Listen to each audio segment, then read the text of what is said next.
안녕하세요. 뚱치이탈리아의 다시 보고 싶은 영화 106번째 투 조이 1950년 작품 이제 시작하는데요. 여기서 조이의 개념부터 먼저 좀 말씀을 드릴게요. 저는 환희의 부처라는 베토벤 9번 교향곡 합창하고 연관해서 실러의 그런 느낌으로 이 제목을 채택을 했었거든요. 그런데 우리나라 제목은 즐거움이라고 단순화시킨 제목도 있고요. 환희를 향하여라는 제목도 있습니다. 마찬가지로 불어에서도 번역 제목에서 두 가지를 채택하고 있어요. vers la joie, 말 그대로 우리 느낌으로는 환희를 향하여 이런 느낌이죠. 조이. 그리고 또 하나는 vers la félicité 이런 용어를 씁니다. 펠리시테는 좀 더 천상의 행복 같은 종교적인 좀 색채를 띤 용어거든요. 그러니까 이 조이를 단순한 관점 이상으로 해석하려고 했다는 그런 노력들을 엿보게 될 수 있습니다.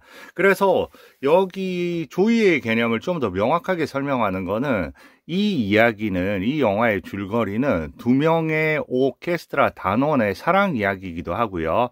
그 중간에 아주 중요한 인물 중에 하나가 지휘자 역을 맡고 있는 빅터 슈에스트롬입니다. 빅터 슈에스트롬이 여기서 손더비라는 지휘자로 나오는데요. 마지막에 그 합창 지휘하면서 단원들한테 얘기하는 부분이 있어요.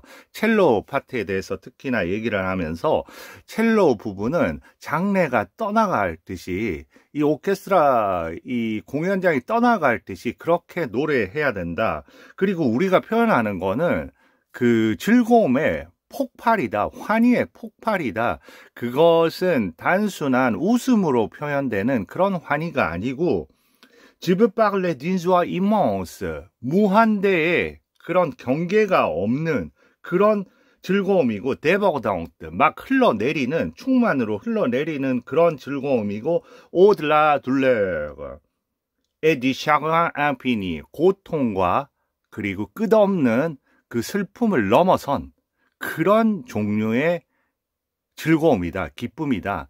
다시 말해서 한마디로 윈조아 인컴프렌시블 도저히 이해할 수 없는 불가사의한 그런 종류의 기쁨이다. 이렇게 얘기를 하고 있습니다. 그래서 이 영화 자체에서 즐거움이라고 제가 번역하기에는 너무나 좀 단순화시킨 부분이 있어서 베토벤 9번 교향곡하고 연관을 지어서요. 그렇게 그 환희의 부처라는 제목을 쓰게 되었습니다. 네, 말씀드린 대로 저는 이 영화를 선택한 이유가 제가 너무 좋아하는 영화이기도 하고요. 다소 가장 어떻게 보면 덜 알려진 영화 중에 하나면서 그 안에 보석 같은 영화입니다. 특히 음악적인 부분 지금 바로 다음에 나오거든요. 음악이 여기 멘델스존, 모차르트, 스메타나 그리고 베토벤이겠죠. 여기서 음악이 어떤 음악들이 등장을 하냐면요. 베토벤 지금 듣고 계시는 베토벤 9번 교향곡 앞에 솔리스트 4명이 세팅돼 있고 뒤에 합창 단원들이 있죠. 이 베토벤의 9번 교향곡이 처음 시작과 끝을 만들어주는 거고요. 좀 전에 보셨듯이 스메타나의 곡으로는 팔려간 신부 그리고 베토벤 1번 교향곡의 사악장을 엄청나게 재치있게 사용한 부분 제가 제일 좋아하는 부분이고요. 모차르트는 중요한 둘의 사랑이 무르익고 하는 그런 좀 온화한 부분에서 항상 잉그마르 베르이만은 모차르트를 가장 그 조화의 그런 수단으로 사용을 많이 합니다. 그래서 오페라에 관련된 영화는 딱 하나인데 그게 바로 모차르트의 마술피리잖아요. 그런 마술피리적인 그 안에 동화의 세계 같은 그런 느낌 그런 따뜻한 느낌을 모차르트의 음악을 통해서 좀 찾으려고 했었던 것 같습니다. 여기서 그 모차르트의 음악으로 쓰이는 거는 바이올린, 비올라, 첼로 그리고 플룻을 위한 사중주를 채택을 하고 있어요. 중간에 나중에 그때 이제 두 명의 바이올리니스트니까 우리 주인공들이요. 그때는 남자 주인공인 스티그 올린이 바이올린 대신 비올라를 연주하게 되고요. 그리고 첼로 파트가 필요하잖아요. 첼로 파트는 여기 손더비 오케스트라의 그 지휘자가 영화에서 그 역할을 맡게 됩니다. 여기 지휘를 하는 배우는 빅터 셰스트롬, 너무나 유명한 배우고요. 무성영화 시절에 엄청난 또 유령마차라는 위대한 영화를 만든 감독이기도 합니다. 그런데 이제 그런 유명세를 통해서 미국에 가서 영화도 만들고 배우 생활도 하게 되는 거죠. 특히 첫 번째 영화가 론 체니를 주연으로 등장시켰다는 것만 봐도 얼마나 비중이 있는 감독이었음을 알 수 있습니다. 그러고 나서 1930년 다시 스웨덴으로 돌아와서 이제 그 배우를 하는데 일종의 잉그마르 베르그만한테는 멘토 같은 역할을 했어요. 처음 46년 영화를 시작을 했을 때 시나리오 작가로 그 전에는 활동을 했었죠. 그때 처음이니까 여러 가지 당황스러운 부분이 많았었는데 그때 나름의 조언도 해주고 멘토 같은 역할을 해줬죠. 그런 인연이 되어서 그렇지만 이제 빅터르 시에스트롬이 이 잉그마르 베르그만 감독의 영화에는 딱 두 작품 출연합니다. 하나가 그 유명한 산딸기에서 그 노 교수 역할이죠. 이작 교수요. 그 영화가 58년 작품이니까, 그리고 이 영화가 50년 작품이니까, 그리고 또 하나의 배역은 이 영화에서 지휘자 손더비인데 저는 이 역할 너무나 매력적인 역할이라고 생각을 합니다. 여자 배우하고 남자 배우에 대해서 말씀을 드릴 건데요. 여기서 스티그라는 역할로 나오는 바이올리니스트 남자 주인공입니다. 여기 본래 이름 스티그 올린이거든요. 그대로 스티그라는 이름으로 나오는데 아주 그 예술가, 나중에 보면 실패한 예술가, 아니 뭔가 다 바이올리니스트면 솔리스트를 꿈꾸겠죠. 그렇지만 그 솔리스트의 꿈과 점점 멀어져가는, 그리고 본인의 삶 속에서 오케스트라의 단원으로 만족할 수 없는 그런 삶에 대한 나름대로의 그 내던짐과 그런 걸 볼 수 있는 그런 인물입니다. 한편으로 비겁하고 나약하기도 하면서 그 옆에 있는 여인을 통해서 변화하는 그 남성상을 보여주는 거죠. 잉그마르 베르그만 영화에서는 절대적으로 여인의 그런 시선이나 느낌들이 전체 분위기를 좌우한다고 제가 이미 그 일부에서 말씀을 드린 것 같습니다. 여기서 너무나 중요한 여주인공의 배역, 저는 이 배우를 가장 제가 좋아하는 배우 중에 하나예요. 뭐 해리엇 안데슨이라든지, 그리고 비비 안데르손, 그리고 리브 울만, 잉글리드 튤린 같은 경우에도 대단한 배우라고 생각을 하지만 저는 이 영화에서 정말로 이 마이 브릿 닐손의 연기는 어마어마한 연기라고 생각을 합니다. 마이 브릿 닐손은 딱 3편의 영화에만 출연을 해요. 이 영화 1950년, 그리고 51년에 존마렉, 제가 말씀드린 우리나라에서는 무허가 막강극이라고 번역이 됐던 그 영화하고요. 그 다음에 이제 에바 달백하고 같이 나오는 여인들의 기다림, 그런데 우리나라에서는 여자들의 꿈이라는 영화로 나왔죠. 그러니까 1950, 51년, 52년 단 연이어서 3년의 그 작품에만 출연을 하는데요. 엄청난 배우고요. 스티그 올린 그 남자 주인공은 사실상 그 조역 역할을 많이 하면서 잉그마르 베르그만하고 작업을 많이 했거든요. 그리고 여기 보면 마르셀이라는 또 배역을 맡은 배우가 있습니다. 비르거 맘스텐. 사실 이 배우가 그 전에는 훨씬 주연급의 배우였고요. 여기에서는 상대적으로 스티그 올렌의 친구 같은 뭐 첼리스트로 나오는데요. 여기서는 오히려 이제 조연으로 갔고, 평소 조연을 하던 스티그 올린이 주연으로 갔죠. 여담이지만 나중에 이제 스티그 올린의 딸은 레에나 홀린이라고 역시 배우가 되거든요. 그래서 나중에 파니와 알렉산더 84년에 공연이 리허설이 끝난 후라는 작품이 있습니다. 연습이 끝난 후. 거기에서도 이 레나 올린이 또 딸이 나와서 대를 이어서 잉그마르 베르그만하고 같이 연결고리를 갔습니다. 이 영화에서 음악이 제가 제일 고전적인 음악이 두드러진 그런 영화라고 했는데, 이 음악이 단순한 분위기를 만들어주는 이상으로 하나의 구조적인 뼈대의 일부분으로 사용되고 있는 게 또 이 영화의 독특한 부분이라고 생각을 합니다. 특히 클래식 음악 좋아하시는 부분은 너무나 그 좋은 영화라고 생각을 하고요. 그리고 특히나 그 베토벤의 교향곡 9번 합창을 이렇게 감동으로 영화 속에서 사용하고 있는 단연 최고의 영화라고 생각을 합니다. 여기 보시면 그 에그몬트 서곡에 대한 얘기도 나오죠. 베토벤 9번 교향곡, 1번 교향곡 이렇게 나옵니다. 그리고 이제 영화로 들어가 보겠습니다. 네, 영화 들어가기 전에 잉그마르 베르만이 이 영화에 대해서 한 얘기 잠깐 전해 드릴게요. 제 예전에 일부에서 소개시켜 드린 그 브로셔에 영화마다 그 잉그마르 베르만의 얘기가 들어 있거든요. 이 영화에 대해서는 여러 가지 어려움에도 몇 가지의 훌륭한 장면들이 있었다. 특히나 스티그 올린하고 마이 브릿 닐손하고 둘의 대화 장면들, 서로 설명하는 부분들, 밤 장면들 이런 거는 너무나 좋은 장면들이 있었다는 겁니다. 그 이유는 왜 그게 좋았냐 하면 바로 이 마이 브릿 닐손의 그 연기의 그 훌륭함 때문에 그런 게 있었다는 겁니다. 왜냐하면 무엇보다도 본인이 겪고 느껴왔던 그런 커플 안에서의 어려움들을 너무나 그 진실한 방식으로 마이 브릿 닐슨이 표현해 주었다는 겁니다. 그런 관점에서 이 영화는 마이 브릿 닐슨이 거의 지탱해 주는 그런 영화라고 봐도 무방할 정도의 그런 연기를 보여줍니다. 이제 정말로 들어가야 될 시간이 된 것 같습니다. 첫 번째 장면은 이제 마지막에 그 합창이 막 불려지기 바로 직전의 부분입니다. 거기에서 갑자기 전화가 울리고요. 여기서 전화가 여러 번 등장하기 때문에 전화가 나름의 그 상징을 갖고 스토리를 끌어나가는 그런 힘이 되기도 합니다. 그리고 스티그 올린을 바꿔달라는 거죠.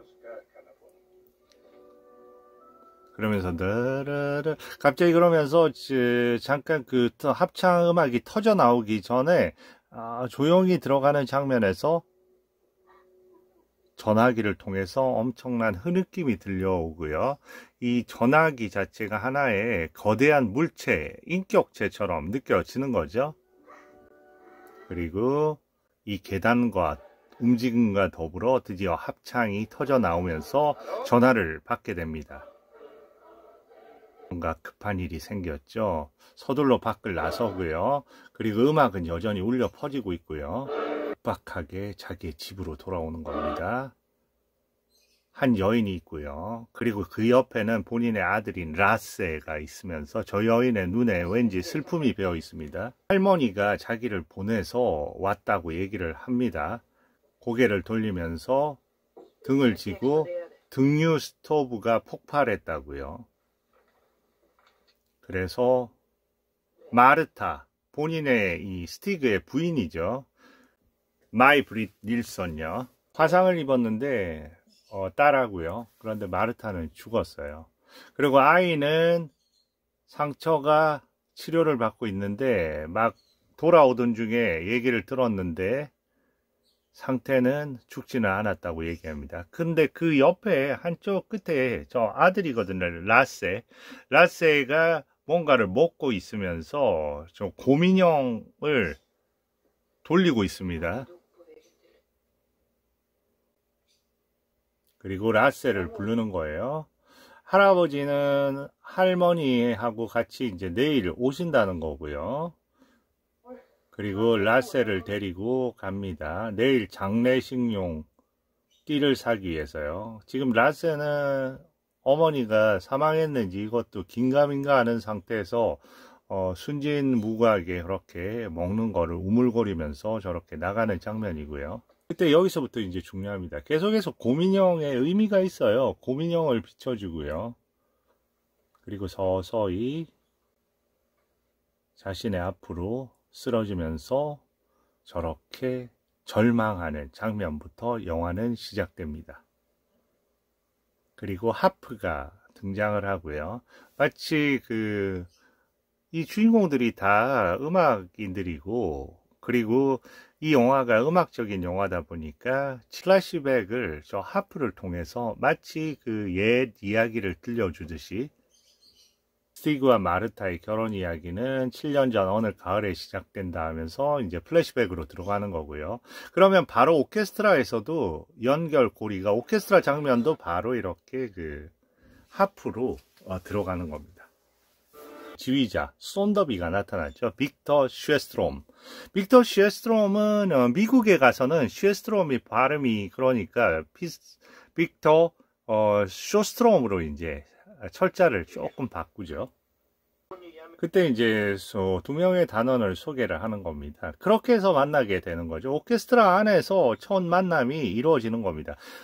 미리 알던 사이기는 하는데요. 그래서 제일 바이올린 파트에서 스티그를, 그리고 여성 단원이 하나도 없었거든요.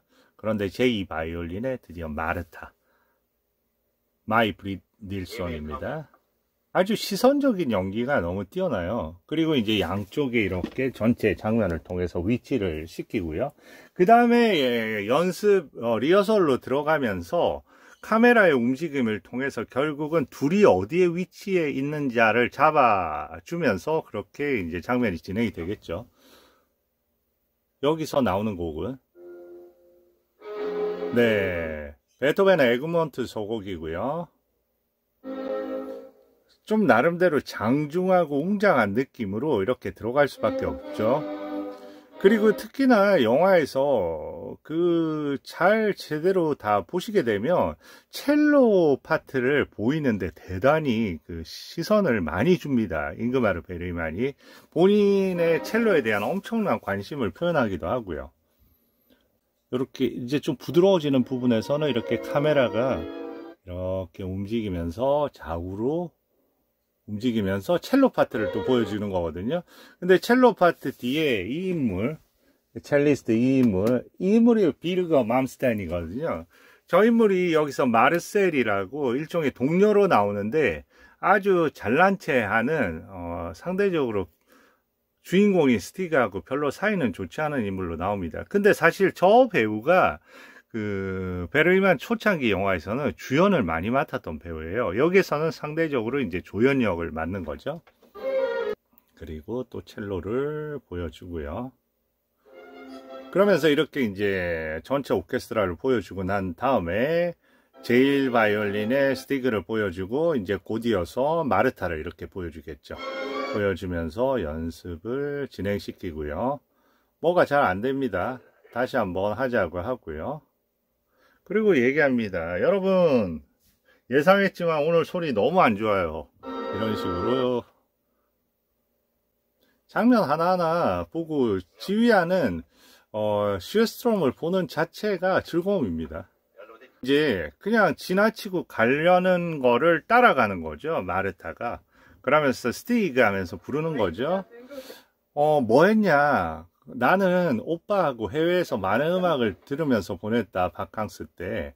그러니까 나는 여름 오케스트라에서 일만 했다, 이런 느낌이죠. 안 됐다는 느낌으로 보고요.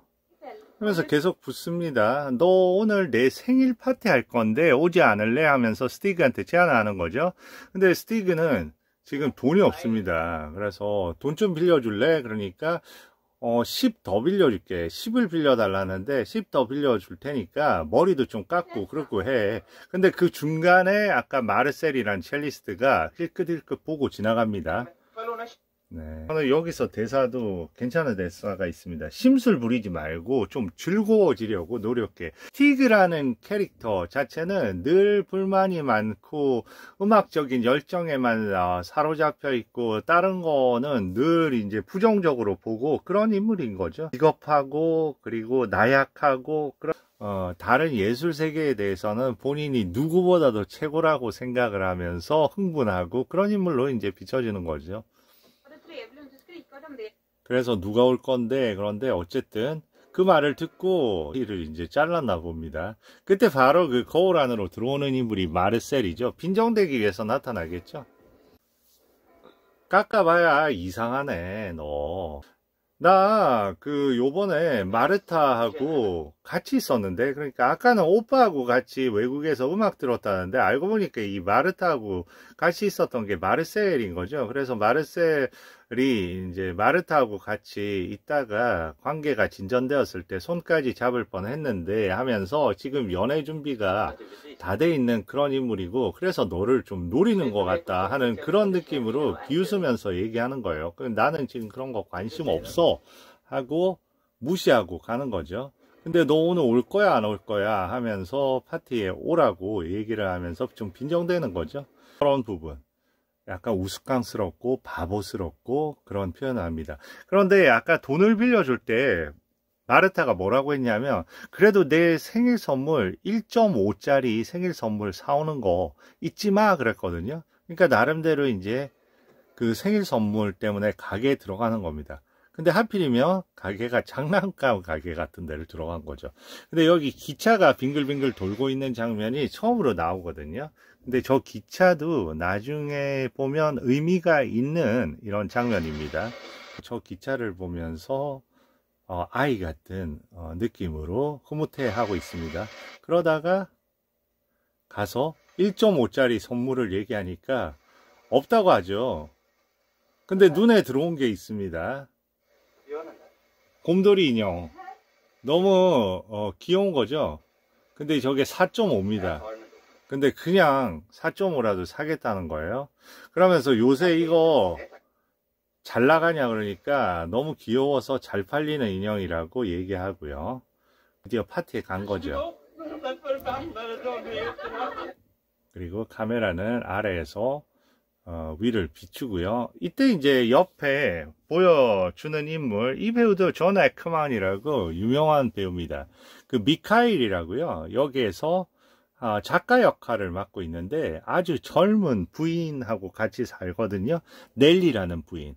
그런데 막 엉망진창인 삶을 하고 있는 거예요. 그런데 나름대로 이렇게 붙어서 유일하게 옆에서 조언을 해주는 우리의 주인공인 스티그한테는 더 없는 친구죠. 그래서 자기 부인, 젊은 부인 보러 한번 오라고 그런 얘기도 합니다.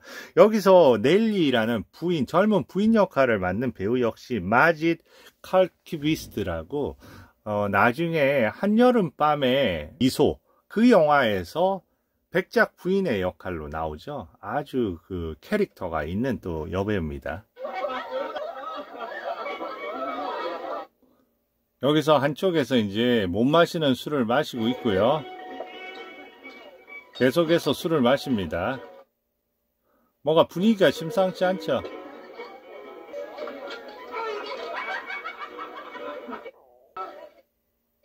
그리고 술에 취해서 가다 보니까 저기 이제 그 마르타가 있는 거죠. 그래서 마르타를 보고 순간적으로 막 껴안으려고 합니다. 그러려면 가라고.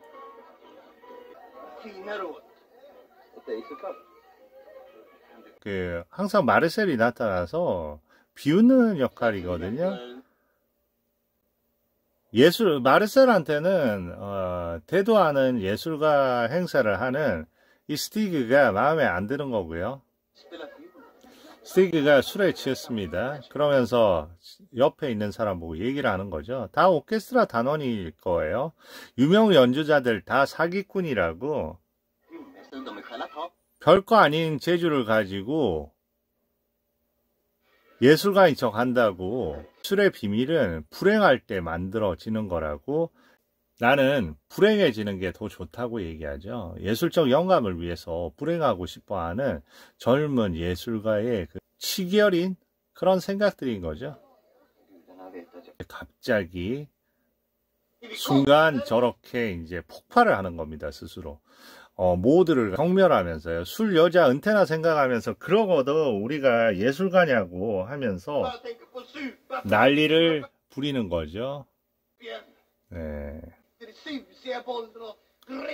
그러면서 시궁창에서 뒹구는 이 더러운 놈팽이들아 하면서 저렇게 이제 뭔가를 부셔버리고요. 절망하는 거죠. 그리고 울고요. 그런데 그걸 옆에서 마르타가 위로해 줍니다. 바보짓을 하고 있다고. 그러면서 갑자기 이런 농담을 던지는 이런 장면들 되게 아름다운 장면이에요. 자기 말대로 이발을 했냐고. 이발한 것 같은데 마치 기름 바른 고양이 같다고 하면서, 그리고 당신 때문이야 하면서 울고요. 혼자서 그 절망하는 그 스티그의 모습이고요. 이제 자조적인 부분으로 가는 거죠.